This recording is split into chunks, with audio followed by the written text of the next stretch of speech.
Terug naar 1883. Het begon allemaal in de stad Venlo met het faillissement van de Woltersbank door verduistering van 46.000 gulden door de broers van Wolters. Door dat faillissement ontstond een hoge werkeloosheid in Tegelen en op Steel. Onder andere bij de werknemers van de ijzergieterij van Kamp en Soetens. De Steilerse en Tegelse mannen kwamen bijeen in de cafés om er frustraties en onvrede over het ontslag te uiten. Onder uur was ook de boekhaaier van de ijzergieterij, Van Poppel. Hij wist van het bestaan van een ludiek volkstribunaal in de buurt van Luik in Bels.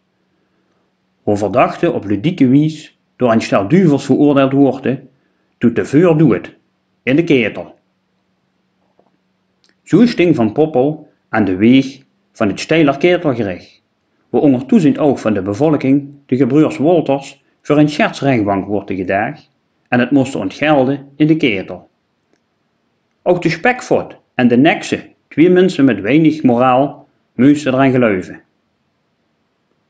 Om de paar jaar wordt het ketelgerecht opgevoerd, met onderbreking van de Eerste Wereldoorlog. In 1928 was het kapper Schenk van den Eycken die de prijswinnende allereerste duvelswagen in de Tegelse optocht ontworp.